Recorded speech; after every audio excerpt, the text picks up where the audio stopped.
et bienvenue. Stéphanie Grondin, infirmière référente plaie et cicatrisation pour les laboratoires Coloplast. Donc, nous nous retrouvons pour cette vidéo sur les points clés de la prise en charge d'une escarre. Chez le patient présentant une escarre, à la suite des différentes évaluations de la situation, de la plaie, de la symptomatologie, l'établissement d'un projet de soins définissant les objectifs de soins personnalisés pour chaque patient est essentiel pour assurer une prise en charge optimale de l'escarre. Et donc, cette prise en charge de l'escarre commence par une bonne évaluation du patient et de la plaie. Qu'est-ce que l'évaluation holistique des plaies?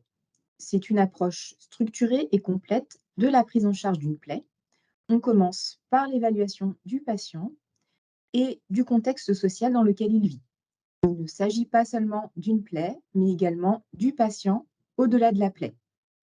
On prendra en compte les informations générales sur le patient, l'âge, sexe, nutrition, mobilité, s'il est consommateur de tabac, d'alcool, son travail, son mode de vie, mais aussi ses antécédents médicaux. Et ensuite, on passe au descriptif de la plaie avec le type de la plaie, la localisation et la durée, la taille, en tenant compte de la longueur, largeur et profondeur, ainsi que de la douleur. Une évaluation insuffisante peut avoir des conséquences, comme occulter ou sous-estimer des facteurs pouvant retarder la cicatrisation, comme la carence de certains nutriments, les protéines, vitamines, de sélectionner un traitement inapproprié, ou encore de favoriser l'apparition de complications comme une infection ou la macération. Pour vous aider dans votre pratique, je vous propose le triangle d'évaluation des plaies, qui est un outil validé par les laboratoires Coloplast et mis à disposition des soignants sur notre site coloplastprofessionnal.fr pour faciliter justement cette approche holistique des plaies.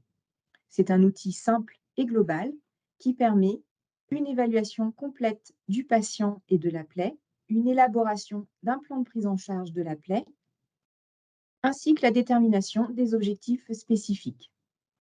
Et ce triangle d'évaluation des plaies fournit un cadre pour évaluer les 3 zones de la plaie, tout en tenant compte du patient et de son contexte social.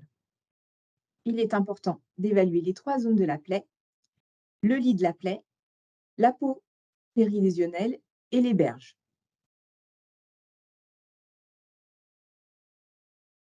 Une fois notre projet de soins élaboré, voici les différentes actions à mettre en place pour soigner l'escarre.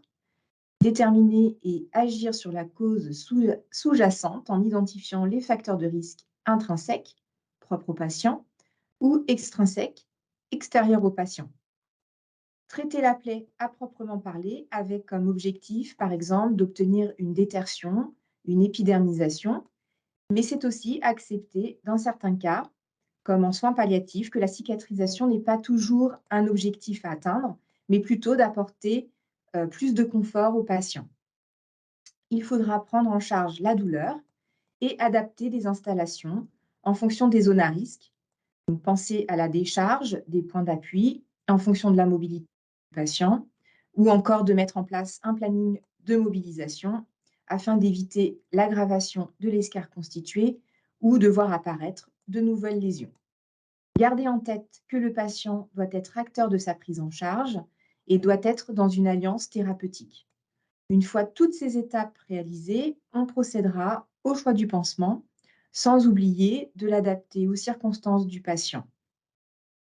Donc, merci d'avoir regardé cette vidéo. La prochaine vidéo, vous retrouverez comment gérer l'escarre une fois constitué.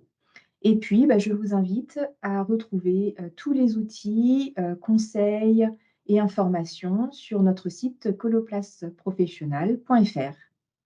Merci, à bientôt.